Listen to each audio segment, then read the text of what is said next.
살을 애는 듯한 삭풍이 찢어진 문풍지 사이로 비수처럼 파고들어 앙상하게 마른 노파의 뼈마디를 사정없이 갉아먹고 있었다. 칠흑 같은 어둠이 내려앉은 별채의 냉골 바닥은 마치 무덤 속 관처럼 차갑고 딱딱하여 못니불 하나의 의지에 몸을 웅크린 윤씨. 부인의 입에서는 허연 입김이 끊임없이 새어 나왔다. 으드득, 으드득. 턱이 제멋대로 떨려 이가 부딪히는 소리가 적막한 방안을 채웠지만 그보다 더 끔찍한 것은 담장 너머 본체에서 들려오는 흥겨운 풍악 소리와 기름진 고기 굽는 냄새였다. 뱃가죽이 등뼈에 달라붙을 듯한 허기 속에서 코끝을 스치는 저 고소한 냄새는 차라리 고문에 가까웠다. 윤씨 부인은 떨리는 손을 뻗어 머리맡에 놓인 사기 그릇을 더듬었으나 손끝에 닿은 것은 이미 돌덩이처럼 꽁꽁 얼어붙은 물 한 모금뿐이었다. 그녀는 얼음덩어리가 된 사발을 힘없이 놓으며 깊게 패인 눈두덩이 속에서 말라버린 눈물 대신 도끼 서린 한숨을 토해냈다. 도대체 어디서부터 잘못된 것일까? 아니면 전생에 무슨 끔찍한 죄를 지었기에 내 집 안방에서 쫓겨나 이토록 비참한 꼴로 죽음을 기다리게 되었단 말인가? 본체 사랑방에서는 왁자지껄한 웃음소리가 터져나왔는데 그 중에서도 가장 크고 날카로운 웃음소리는 단연 며느리 옥년의 것이었다. 호호호, 서방님도 참 이번에 들여온 비단이 어찌나 곱던지 제 몸에 딱 맞지 않습니까? 저 늙은이가 뒷방에서 꼴사납게 버티고 있어도 우리 집안의 기운은 날로 번창하니 이것이 다 하늘의 뜻이 아니고 무엇이겠습니까? 옥년의 목소리는 얇은 문종이를 뚫고 들어와 윤씨 부인의 가슴에 대모처럼 박혔다. 뒤이어 들려오는 아들 만석의 목소리는 더욱 기가 막혔다. 암 그렇고 말고 자네 덕분에 집안 꼴이 훤해졌어. 어머니야 뭐 노망이 드셔서 저러시는 걸 누가 뭐라 하겠나. 그저 조용히 계시다 가시는 게 자식 도와주는 길이지. 술에 취해 혀가 꼬인 아들의 목소리에는 자신을 낳고 기른 어미에 대한 일말의 연민도 죄책감도 묻어나지 않았다. 윤씨 부인은 가슴을 쥐어뜯고 싶은 심정을 억누르며 앙상한 손톱으로 차가운 구들장을 벅벅 긁었다. 손톱 밑이 깨지고 피가 배어나왔지만 육신의 고통으로 마음의 불길을 끄기에는 역부족이었다. 불과 3년 전만 해도 이 집안의 모든 위엄과 권위는 윤씨 부인의 손끝에서 나왔었다. 대대로 만석군이라 불리던 김진사 댁의 안주인으로서 그녀의 호령 한 번이면 수십 명의 하인들이 벌벌 떨었고 곳간에는 쌀가마니가 천장까지 닿을 듯 쌓여 있었다. 남편 김진사가 세상을 떠나기 전 그는 윤씨 부인의 손을 꼭 잡고 유언을 남겼었다. 부인 만석이는 심성이 유약하고 귀가 얇아 제처의 치마폭에 휘둘릴 아이요. 내가 죽거든 절대 곳간 열쇠와 땅 문서를 섣불리 넘기지 마시오. 그것만이 당신이 이 집에서 살아남을 유일한 방패막이가 될 것이오. 남편의 해안은 놀라울 정도로 정확했으나 자식을 이기는 부모는 없다 했던가. 남편의 3년상을 치른 직후 눈물을 흘리며 어머니 이제 편히 쉬십시오. 집안일은 제가 다 알아서 건사하겠습니다. 라고 읍소하는 아들의 모습에 윤씨 부인은 그만 마음이 약해지고 말았던 것이다. 안방을 내어주고 며느리에게 살림의 일부를 맡긴 그 순간부터 그녀의 지옥은 시작되었다. 처음에는 그저 반찬 가짓수가 줄어드는가 싶더니 점차 문안 인사가 뜸해졌고 급기야는 어머니 방이 너무 넓어 난방비가 많이 드니 아늑한 별채로 옮기시는 게 어떻겠습니까? 라는 핑계로 이 춥고 습한 뒷방으로 쫓겨나게 되었다. 명목은 요양이었으나 실상은 유패나 다름없었다. 하인들조차 새 안주인인 옥년의 눈치를 보느라 윤씨 부인의 방 근처에는 얼씬도 하지 않았고 하루 두 끼 나오던 식사는 멀건 죽 한 그릇으로 변한 지 오래였다. 옥년은 교묘했다. 겉으로는 동네 사람들에게 시어머니가 병환이 깊어 사람 만나는 것을 싫어하신다 라고 소문을 퍼뜨려 외부와의 발길을 끊어놓았고 안으로는 윤씨 부인을 철저히 고립시켜 스스로 재개님만이 만나는 거고 말라 죽게 만들 작정이었다. 오늘처럼 큰 잔치를 벌이는 날에도 윤씨 부인에게는 먹다가 남은 식은 밥덩이조차 들어오지 않았다. 저들은 내가 어서 굶어 죽거나 얼어 죽기만을 기다리고 있는 것이 분명했다. 이년 옥년아, 내년이 정령 사람의 탈을 쓰고 이럴 수는 없는 법이다. 윤씨 부인은 쉰 목소리로 중얼거리며 몸을 일으키려 애썼다. 그러나 며칠째 곡기를 끄는 몸은 천근만근 무거워집고 일어설 힘조차 남아있지 않았다. 뼈만 남은 다리는 덜덜 떨렸고 눈앞이 핑 도는 현기증에 다시 바닥으로 고꾸라졌다.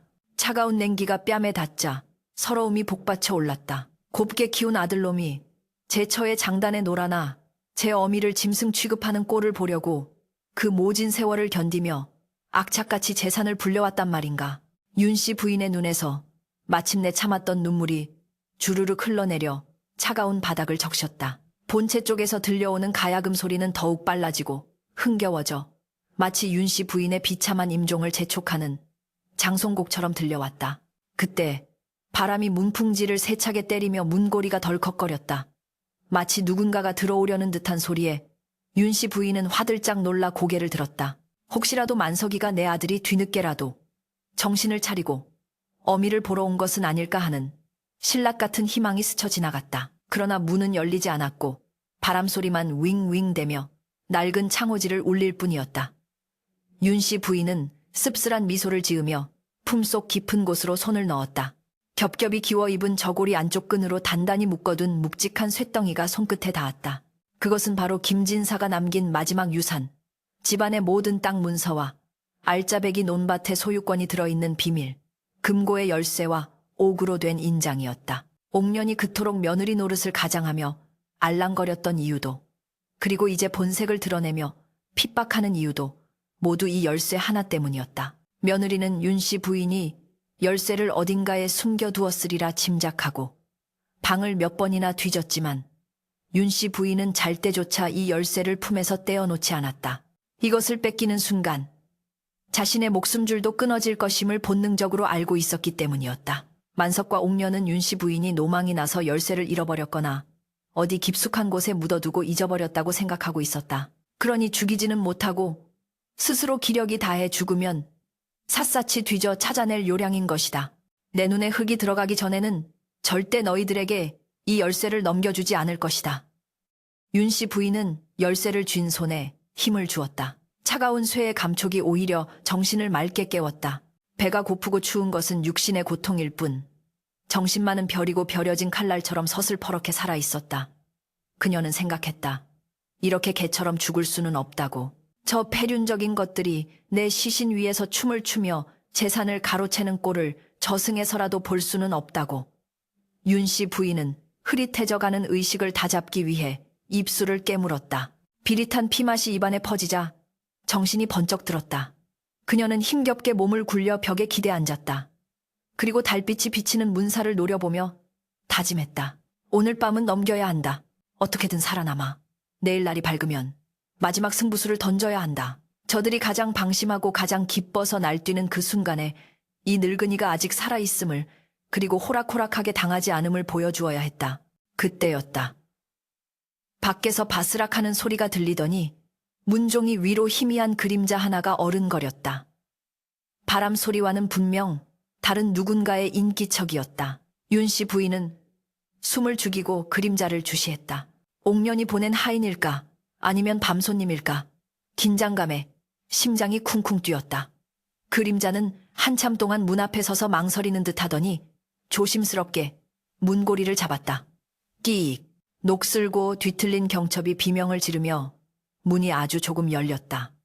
틈새로 들어온 찬 바람과 함께 낯선하니 어딘가 익숙한 냄새가 훅 끼쳐왔다. 그것은 갓 지은 따뜻한 밤 냄새였다. 윤 씨 부인의 눈이 휘둥그레졌다. 이 야심한 밤에 모두가 적으로 변해버린 이 집안에서 누가 감히 이 폐가 같은 별채에 발을 들인단 말인가. 문틈으로 보이는 것은 화려한 비단신이 아닌 낡고해진 집신을 신은 작은 발이었다. 문이 조금 더 열리고 조그마한 밥상 하나가 먼저 방 안으로 쑥 밀려 들어왔다. 그 뒤를 이어 쭈뼛거리며 들어온 사람은 집안에서 가장 천대받는 하녀 벙어리 순덕이었다. 헝클어진 머리에 숯 검댕이 묻은 얼굴, 얇은 무명옷 한 벌로 이 추위를 견디고 있는 순덕은 겁에 질린 눈으로 주위를 두리번거렸다. 그녀의 손에는 김이 모락모락 나는 숭늉 한 그릇과 몰래 챙겨온 듯한 찐 고구마 두어 개가 들려 있었다. 윤 씨 부인은 믿을 수 없는 광경에 입을 딱 벌렸다. 네가 여길 어찌. 말이 채 끝나기도 전에 순덕은 황급히 문을 닫고 들어와 윤 씨 부인 앞에 무릎을 꿇었다. 그리고는 꽁꽁 언윤 씨 부인의 손을 자신의 거친 두 손으로 감싸 쥐고 입김을 호호 불어주기 시작했다. 말은 못하지만 그녀의 그렁그렁한 눈망울은 천마디 말보다 더 깊은 위로를 건네고 있었다. 윤 씨 부인은 그제야 자신이 아직 완전히 버려진 것은 아님을 깨달았다. 그리고 이 미천한 아이의 온기가 얼어붙었던 자신의 심장을 다시 뛰게 만들고 있음을 느꼈다. 이 밤, 윤 씨 부인의 가슴 속에서 꺼져가던 생명의 불씨가 다시금 타오르기 시작했다. 날이 밝았으나 별채의 어둠은 거치지 않았고 문틈으로 스며드는 희끄무레한 새벽빛은 오히려 윤 씨 부인의 처참한 몰골을 더욱 적나라하게 비출 뿐이었다. 밤새 순덕이 몰래 가져다준 숭늉 한 그릇으로 간신히 목숨을 부지했으나 그것은 마른 논에 물 한 바가지 붓는 격이라 허기는 이내 다시 뱃속을 쥐어짜기 시작했다.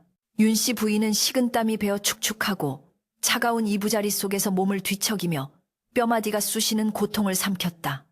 그때 정적을 깨고 드르륵하며 거칠게 문이 열렸다. 예고도 인기척도 없이 들이닥친 불청객은 바로 며느리 옥년이었다.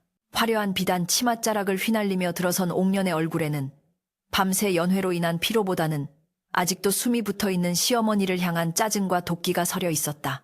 그녀는 코를 막으며 방 안의 퀴퀴한 냄새를 탓하는 듯 얼굴을 찌푸리더니 아랫사람 부리듯 거만한 목소리로 내뱉었다. 어머니, 밤새 안녕하셨습니까? 이 엄동설안의 노인네가 꼿꼿하게 버티시는 걸 보니 아직 저승사자가 길을 못 찾은 모양입니다. 옥년의 말끝에는 조소와 비아냥이 뚝뚝 묻어났다. 그녀의 시선은 윤 씨 부인의 안색을 살피는 것이 아니라 오직 부인의 가슴팍, 그 품속 어딘가에 숨겨져 있을 열쇠를 향해 탐욕스럽게 번들거리고 있었다. 윤 씨 부인은 옥년의 눈빛을 피하지 않고 똑바로 응시했다. 과거 대가집 안주인으로서의 위엄이 서린 눈빛에 옥년이 잠시 흠칫하는 듯 했으나 이내 코웃음을 쳤다. 어머니, 이제 그만 고집 피우시고 내놓으시지요. 곡간 열쇠와 땅 문서 노인네가 쥐고 있어 봤자 죽겠어 개주는 꼴밖에 더 됩니까? 서방님과 제가 더 크게 불려드리겠다는데 어찌 이리도 속이 좁으십니까? 옥년은 윤 씨 부인의 머리맡으로 다가와 삿대질하듯 손을 뻗었다. 윤 씨 부인은 본능적으로 옷깃을 여미며 몸을 움츠렸다. 내 눈에 흙이 들어가기 전에는 어림없다. 내년이 내 밥상에 독을 타지 않는 것만으로도 감지덕지해야 할 터인데 어디서 감히 시어미의 물건을 탐내느냐.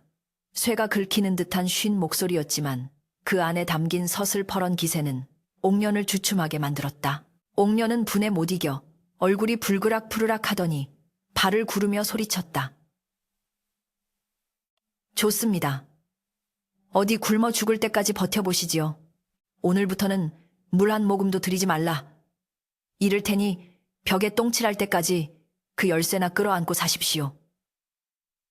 옥년은 문을 쾅 닫고 나가버렸다. 문이 닫히는 충격에 천장에 먼지가 뿌옇게 일어 윤 씨 부인의 머리 위로 눈처럼 내려앉았다. 옥년이 나가고 얼마 지나지 않아 마당에서 옥년이 하인들을 다그치는 소리가 들려왔다.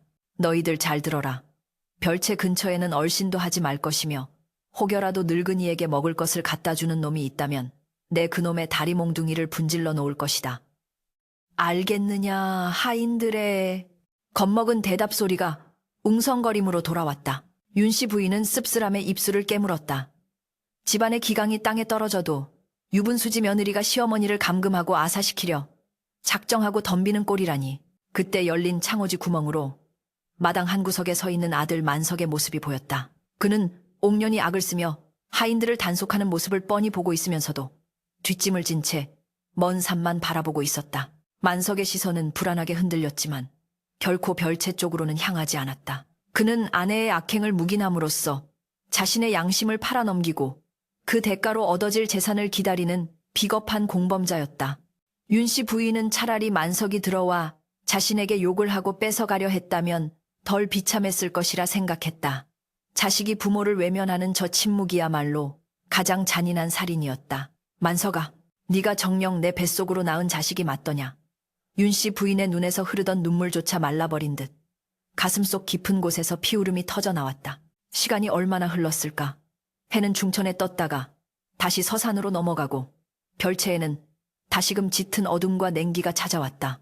옥년의 섯을 퍼런 엄포 탓인지 낮 동안에는 쥐새끼 한 마리 얼씬하지 않았다. 배고픔은 이제 통증을 넘어 정신을 혼미하게 만들었다. 눈앞에 헛것이 어른거리고 돌아가신 남편의 목소리가 들리는 듯했다. 여보, 어서 이쪽으로 오시오. 죽음의 그림자가 문턱을 넘어 방 안으로 스멀스멀 기어 들어오는 것만 같았다. 윤씨 부인이 의식을 놓으려던 찰나 뒷문 쪽에서 아주 미세한 인기척이 느껴졌다. 어젯밤과 같은 조심스럽고 은밀한 소리였다. 윤씨 부인은 무거운 눈꺼풀을 힘겹게 들어올렸다. 문이 살며시 열리더니 쭈그려 앉은 작은 체구가 방 안으로 미끄러져 들어왔다. 순덕이었다. 그녀는 옥년의 눈을 피해 개구멍을 통해 들어왔는지 옷가지가 흙투성이었고 얼굴에는 생채기가 나 있었다. 그러나 그녀의 품속에서는 따뜻한 온기가 느껴지는 무언가가 소중하게 감싸져 있었다. 순덕은 윤씨 부인 앞에 다가와 품을 열었다.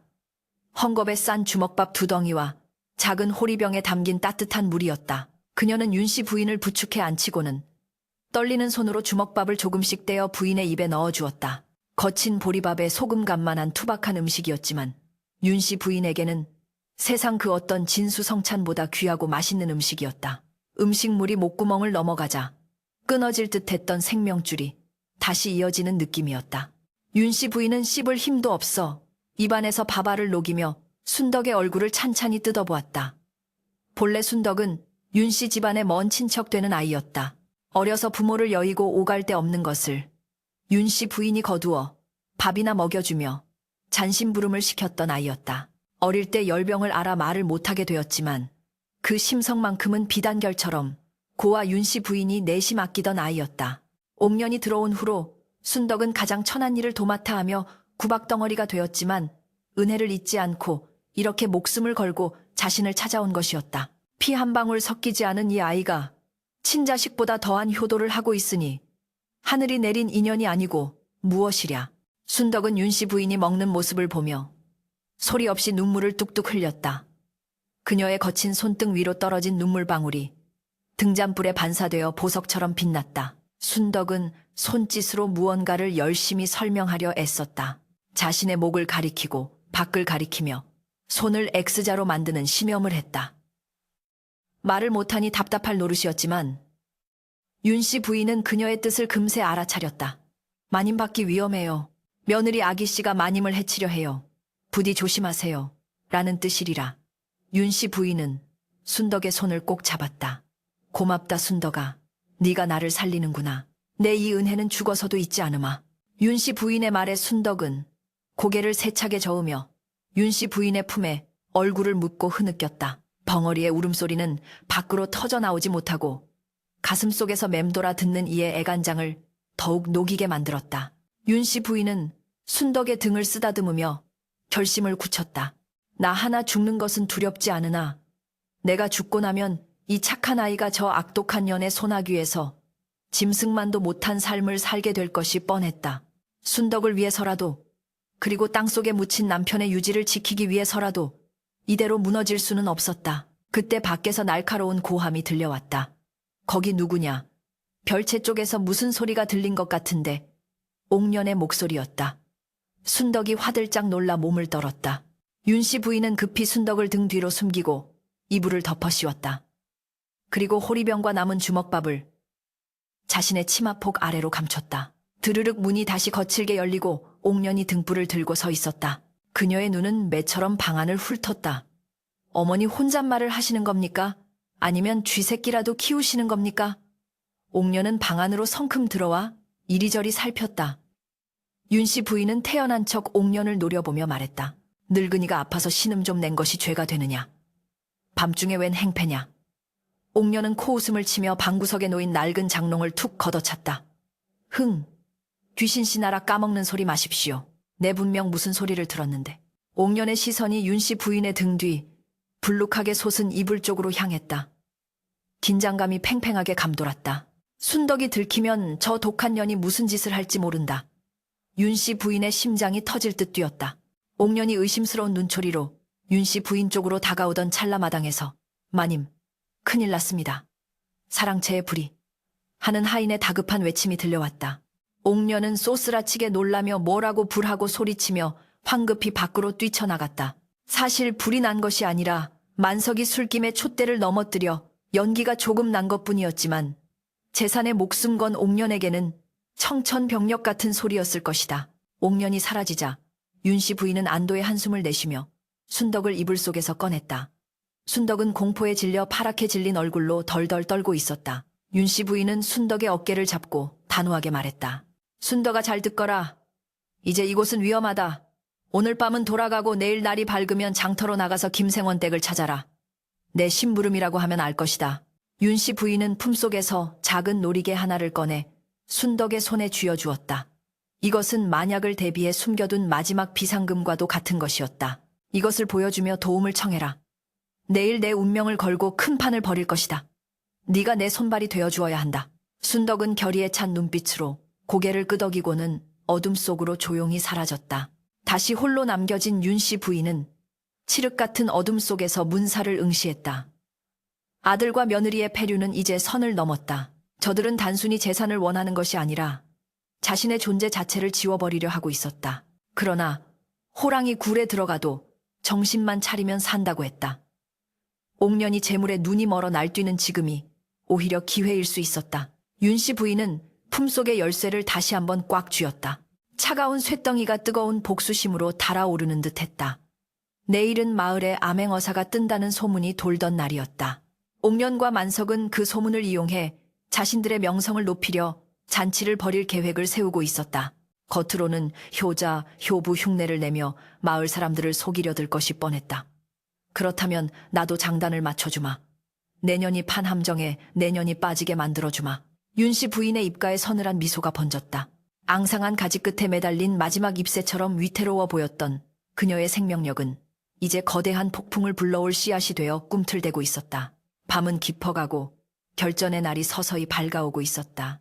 마을 어귀의 장터에서 불어온 바람은 늦가을의 낙엽뿐만 아니라 흉흉한 소문까지 싣고 김진사 댁의 높은 담장을 넘나들었다. 여보게 들었나? 한양에서 암행어사가 내려왔다는구먼.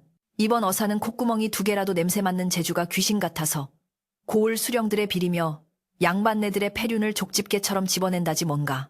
주막집 평상에 앉은 장돌뱅이들의 수군거림은 삽시간의 들불처럼 번져나갔고 그 소문은 쇠기는 구석이 많은 자들의 심장을 서늘하게 만들었다. 김진사 댁 사랑채에 앉아 장부를 뒤적거리던 만석의 귀에도 이 소문은 청천벽력과도 같았다.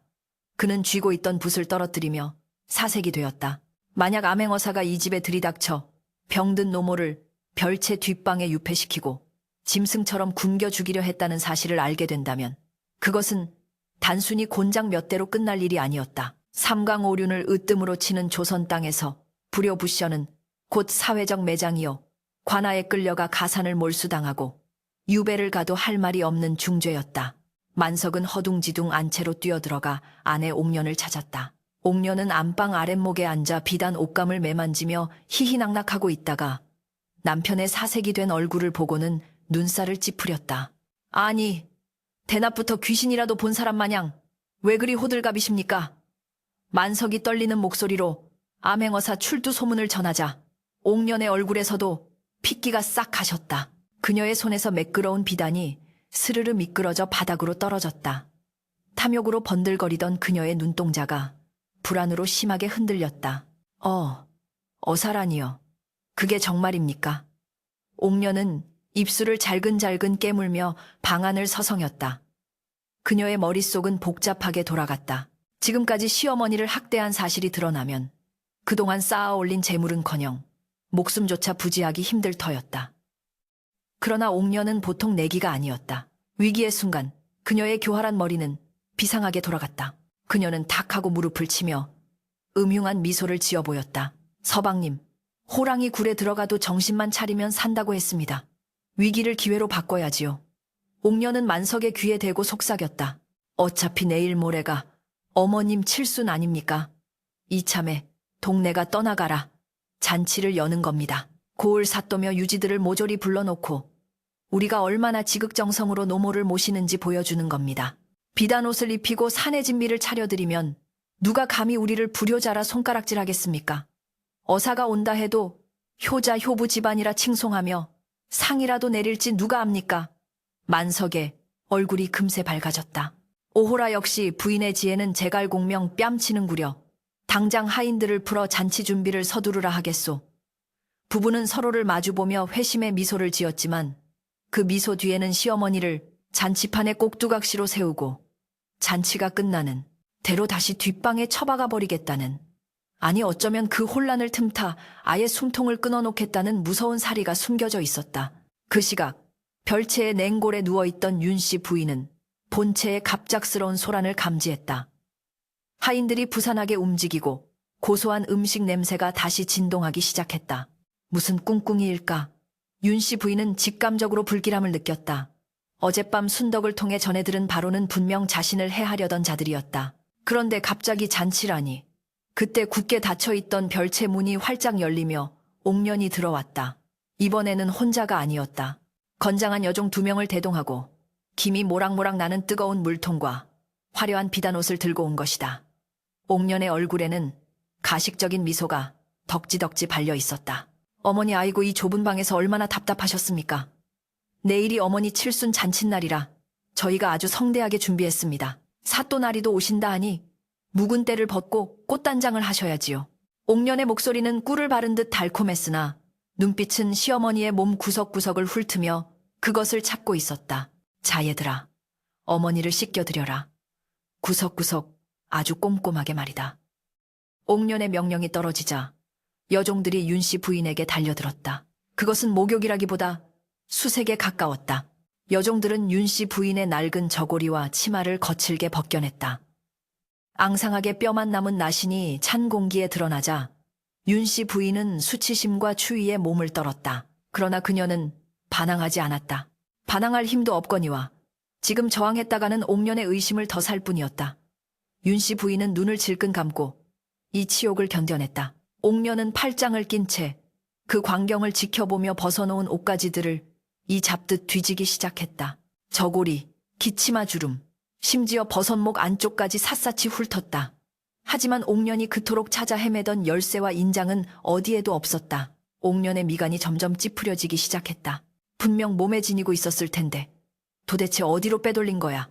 그녀의 시선이 알몸이 된 시어머니의 몸으로 향했다. 겨드랑이, 허벅지 안쪽 머리카락 속까지 눈으로 더듬었지만 허사였다. 뜨거운 물수건이 윤씨 부인의 몸을 닦아내는 동안 윤씨 부인은 속으로 쾌재를 불렀다. 옥년이 들어오기 직전 낌새를 챈 윤씨 부인은 기지를 발휘했던 것이다. 조금 전 옥년이 들어오기 바로 앞서 순덕이 요강을 비우러 잠시 들어왔었다. 그 짧은 찰나 윤씨 부인은 품속에 있던 열쇠 꾸러미를 순덕이 들고 있던 요강 바닥에 더러운 오물 속에 쑥 집어넣었던 것이다. 냄새나고 더러운 것을 끔찍이 싫어하는 옥년이 요강 안을 들여다볼리 만무했고 순덕은 아무렇지 않게 요강을 들고 나갔다. 지금쯤 그 열쇠는 순덕에 의해 깨끗이 씻겨져 미리 약조한 장소인 부엌 아궁이, 뒤편 벽돌 틈새나 장독대 밑 깊은 곳에 안전하게 숨겨져 있을 터였다. 윤씨 부인은 옥년의 당황한 표정을 즐기며 짐짓 모르는 채 힘없는 목소리로 물었다. 무엇을 그리 찾느냐? 늙은이 몸에서 나올 것이때 말고 또 있겠느냐? 윤씨 부인의 말에 옥년은 약이 바짝 올랐지만 하인들이 보는 앞이라 화를 낼 수도 없었다. 아, 아닙니다, 어머니. 혹시라도 불편하신 곳이 있나 살핀 것입니다. 옥년은 억지 웃음을 지으며 벗어놓은 헌옷들을 발로 툭툭 찼다.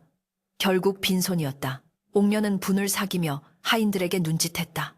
다 씻기셨으면 이 새 옷으로 갈아입혀 드려라. 그리고 내일 잔치 때까지 한 발자국도 밖으로 나오시지 못하게 문단속 철저히 하고. 옥년은 마지막으로 방안을 한 번 더 쏘아보고는 팬 돌아서 나갔다. 문이 닫히는 소리가 마치 패배자의 비명처럼 들렸다. 여종들이 입혀준 비단옷은 매끄럽고 따뜻했지만 윤씨 부인에게는 수의 소이나 다름없게 느껴졌다. 이 옷을 입고 내일 사람들 앞에서 저들의 효도를 선전하는 광대가 되어야 한다. 그러나 윤씨 부인은 그 광대 노름의 결말을 자신이 직접 쓰기로 마음먹었다. 그래, 내일이다. 내일 모든 것을 끝내리라. 밤이 깊어지자 본체의 불은 꺼졌지만 별채의 윤씨 부인은 잠들 수 없었다. 내일은 사또뿐만 아니라 마을 사람들, 그리고 운이 좋다면 암행어사까지 올지도 모른다. 이것은 하늘이 준 마지막 기회였다.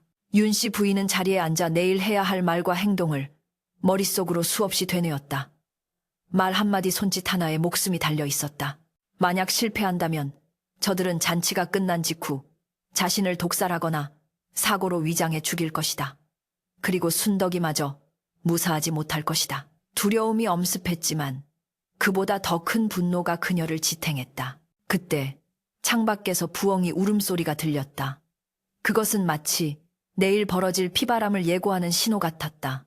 윤 씨 부인은 문살에 비친 달빛을 바라보며 돌아가신 남편에게 기도했다. 영감 보고 계시오. 당신이 남긴 유산을 지키기 위해, 그리고 우리 가문의 명예를 더럽힌 저들을 단죄하기 위해 이 늙은 아내가 칼을 뽑으려 하오. 부디 힘을 주시오. 새벽녘 동이 트기 전 가장 어두운 시간. 문틈으로 종이 쪽지 하나가 쑥 밀려 들어왔다. 순덕이었다. 그를 모르는 순덕이 그림으로 그린 쪽지였다.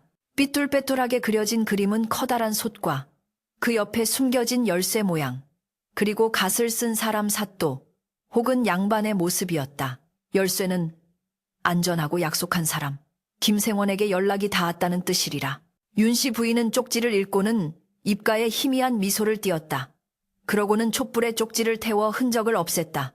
타들어가는 종이에 재가 바닥으로 떨어지며 사그라들었다. 이제 준비는 끝났다.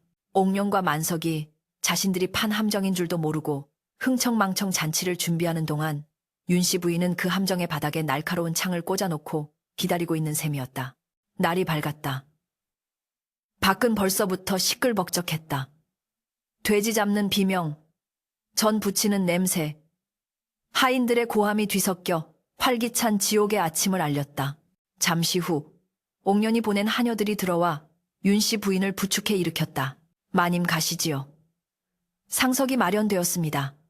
윤 씨 부인은 하녀들의 부축을 받으며 천천히 방을 나섰다. 오랜만에 밟아보는 바깥 세상의 흙이었지만 다리는 후들거렸고 눈은 부셨다. 마당을 가로질러 사랑채, 마당에 이르자 화려하게 차려진 잔치상과 수많은 하객이 눈에 들어왔다. 상석에는 고을 사또가 거만하게 앉아 있었고 그 옆으로 마을의 유지들이 줄지어 있었다. 만석과 옥녀는 얼굴에 기름이 흐를 정도로 환하게 웃으며 손님들을 맞이하고 있었다. 아이고, 우리 효자 효부 나오셨네.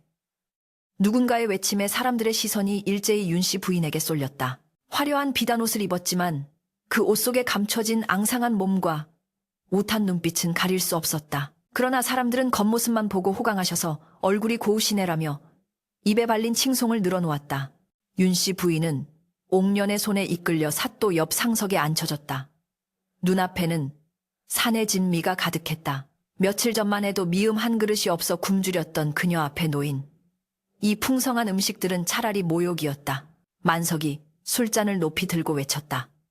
오늘 제 어머님의 칠순을 맞아 이렇게 귀한 분들을 모시게 되어 영광입니다. 부족 하나마 마음껏 드시고 즐겨주십시오. 어머님의 만수무강을 위하여 사람들의 함성이 터져나왔다. 옥녀는 윤 씨 부인의 옆에 찰싹 달라붙어 귓가에 속삭였다. 어머니 웃으세요. 만약 딴짓하시면 저 구석에 있는 벙어리 년이 오늘 밤 쥐도 새도 모르게 사라질 겁니다. 옥년의 시선 끝에는 부엌 쪽에서 땀을 흘리며 일하고 있는 순덕이 있었다. 협박이었다. 하지만 윤 씨 부인은 그 협박에 굴하지 않았다. 오히려 그 말이 도화선이 되었다. 그녀는 떨리는 손으로 술잔을 잡았다. 그리고 천천히, 아주 천천히 고개를 돌려 좌중을 둘러보았다. 시끌벅적하던 잔치판이 노마님의 심상치 않은 기색에 조금씩 조용해지기 시작했다. 마침내 모든 이의 시선이 윤 씨 부인의 입에 집중되었다. 사또조차 술잔을 내려놓고 그녀를 주목했다.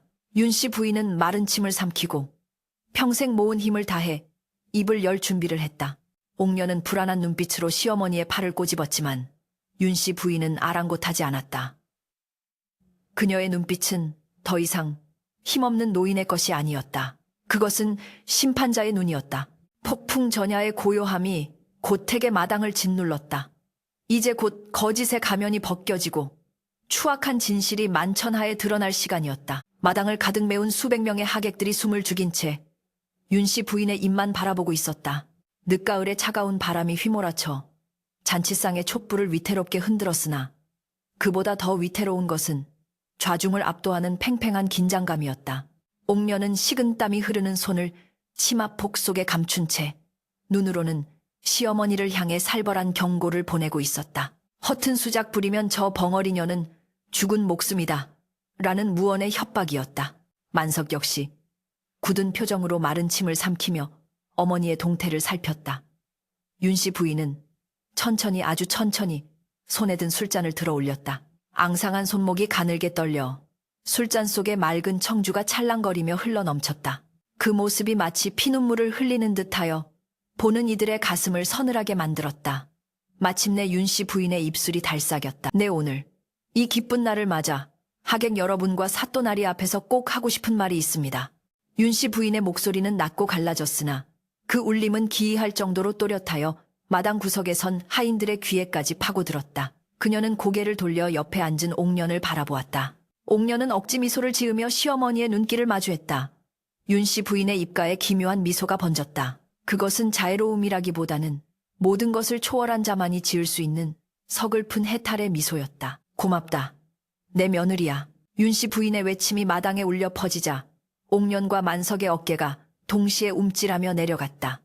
안도의 한숨이 터져 나올 뻔했다. 역시 노망난 늙은이가 목숨은 아까운 모양이구나. 옥년은 속으로 쾌재를 부르며 득의양양한 표정으로 하객들을 둘러보았다. 하객들 사이에서도 아이고 역시 며느리 사랑은 시어머니라더니 효심에 감동하셨나 보네 하는 칭송의 소리가 터져 나왔다. 사또 역시 흐뭇한 미소를 지으며 수염을 쓰다듬었다.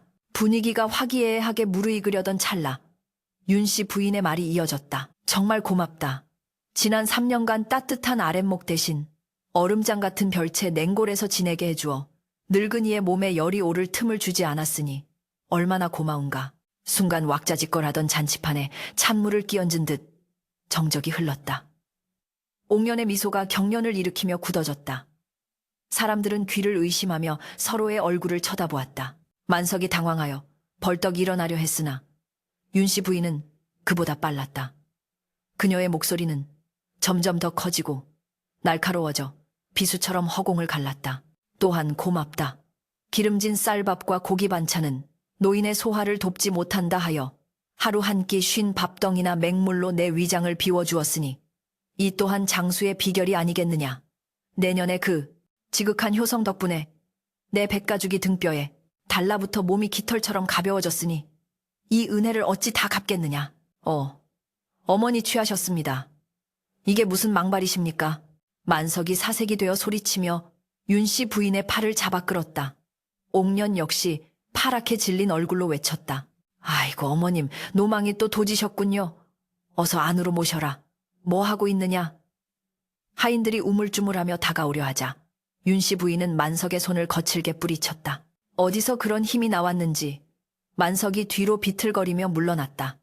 윤씨 부인은 자리에서 벌떡 일어났다. 그리고 입고 있던 화려한 비단 저고리에 소매를 걷어 올렸다. 모두 똑똑히 보시오. 이것이 바로 천하의 효자 효부라. 칭송받는 내 아들과 며느리가 만든 작품이오. 드러난 윤씨 부인의 팔은 처참했다. 살점이라고는 찾아볼 수 없이 앙상한 뼈 위에 검푸른 멍자국과 생채기가 가득했고 피부는 거칠어질 대로 거칠어져 마치 말라 비틀어진 나뭇가지 같았다. 화려한 비단옷 속에 감춰져 있던 끔찍한 진실이 백일하에 드러나는 순간이었다. 하객들은 경악하여 입을 다물지 못했고 사또의 눈매가 매섭게 변했다. 이게 무슨 꼴이오 사또가? 낮은 목소리로 물었다. 옥년은 다급하게 변명했다. 사사또나리 오해십니다. 어머님이 치매가 심하셔서 자해하신 것입니다. 저희가 아무리 잘해드려도 밤마다 벽에 몸을 부딪히고 닥쳐라. 인연, 윤씨 부인의 호통이 천둥처럼 떨어졌다. 그녀는 부들부들 떨리는 손가락으로 옥년을 가리켰다. 내 몸의 상처는 내 년이 낸 것이고 내 마음의 상처는 내 놈이 낸 것이다. 자의 하늘이 보고 땅이 듣고 있다. 증거가 필요하더냐? 여봐라 순덕아. 지금 당장 내 진수성찬을 가져오너라. 윤씨 부인의 외침에 부엌 쪽에서 기다리고 있던 순덕이 뛰어나왔다. 그녀의 손에는 깨진 사기 그릇 하나가 들려 있었다. 순덕은 눈물을 흘리며 그 그릇을 사또의 탁자 위에 콱 내려놓았다. 그릇 안에는 꽁꽁 언 얼음 조각과 곰팡이가 핀 먹다 남은 밥덩이가 엉겨 붙어 있었다. 화려한 잔치상 위에 산해진미와 너무나도 대조적인 돼지죽만도 못한 음식이었다. 썩은 내가 진동하자 주변 사람들이 코를 막고 뒤로 물러섰다. 보시오. 사또나리, 저들이 내 칠순 잔칫날이라고 차려준 밥상이 저것이오. 매일 밤 내가 먹던 것이 바로 저것이란 말이오. 겉으로는 비단옷을 입혀 효도를 가장하나 속으로는 어미를 굶겨 죽여 재산을 가로채려 했던 짐승만도 못한 것들. 윤씨 부인은 끓어오르는 분노를 토해내며 탁자 위에 놓여있던 술병을 집어 던졌다. 쨍그랑하는 소리와 함께 술병이 박살나며 파편이 옥년의 발치로 튀었다. 옥년은 비명을 지르며 주저앉았다. 만석은 얼굴이 흑빛이 되어 어쩔 줄을 몰랐다. 완벽하게 준비했다고 생각했던 연극 무대가 순식간에 첫 안장으로 변해버린 것이다. 아닙니다. 모함입니다. 저 벙어리 년이 어머니를 꿰어 조작한 것입니다. 만석이 최후의 발악처럼 외쳤다. 저 벙어리가 재산을 노리고 어머니를 홀린 것입니다. 그때 상석에 앉아있던 사또가 벌떡 일어났다. 그는 쥐고 있던 합죽선을 탁자에 내리치며 호통쳤다. 네, 이놈 주둥이를 닥치지 못할까. 내 눈이 멀고 귀가 먹은 줄 아느냐. 저 노마님의 몰골과 이 음식 찌꺼기를 보고도 감히 거짓을 고하느냐. 사또의 호령에 만석과 옥년은 바닥에 넙죽 엎드렸다. 사또는 옆에 있던 포졸들에게 명했다. 여봐라, 당장 저 폐륜한 놈들을 포박하라. 내 오늘 이 잔치상을 심판대로 삼아 저들의 죄를 낱낱이 물을 것이다. 포졸들이 들이닥쳐 만석과 옥년을 결박했다. 옥년은 머리채가 헝클어진 채 발버둥치며 소리질렀다. 이건 무효야, 억울해. 어머니 열쇠, 그 열쇠 내놓으시오. 내 고생한 대가가 겨우 이거란 말이오. 끝까지 재산 타령을 하는 며느리의 모습에 사람들은 혀를 찼다. 윤씨 부인은 포박당에 끌려가는 아들과 며느리를 내려다보며 차갑게 식은 눈빛으로 말했다. 열쇠. 그래, 너희들이 그토록 원하던 그 곳간 열쇠와 땅 문서 말이냐. 윤씨 부인은 순덕을 불렀다. 순덕아, 아까 내가 맡긴 것을 가져오너라. 순덕은 품속에서 깨끗한 천에 쌓인 꾸러미를 꺼내 윤씨 부인에게 건넸다. 윤씨 부인이 천을 풀자 그 안에서 묵직한 쇠 열쇠, 꾸러미와 옥인장이 모습을 드러냈다. 옥년의 눈이 뒤집힐 듯 커졌다. 저거, 내가 그렇게 뒤졌는데 어디에. 윤씨 부인은 열쇠를 높이 들어 보였다. 햇빛을 받아 반짝이는 열쇠는 권력의 상징이자 지난 3년간 윤씨 부인이 지켜낸 자존심이었다. 이 열쇠는 김진사 댁의 뼈와 살이다. 너희 같은 탐욕스러운 짐승들에게 넘어가 가문이 멸문지화, 맨먼지화를 당하느니 차라리 똥통에 던져버리는 것이 낫다 생각했다. 허나 하늘이 도우사 진정한 자식을 내게 보내주셨으니. 윤씨 부인은 열쇠를 쥔 손을 뻗어 곁에 서서 울고 있는 순덕의 손에 쥐어주었다. 이 벙어리 아이는 내 피 한 방울 섞이지 않았으나 내 뱃속으로 낳은 자식보다 더 뜨거운 피를 나누어 주었다. 줄인 내 배를 채워주고 얼어붙은 내 손을 녹여주었다. 효샤오란 핏줄에 있는 것이 아니라 그 마음에 있는 법. 오늘부터 이 집안의 모든 재산과 권한은 내 양녀가 된 순덕이에게 물려줄 것이다.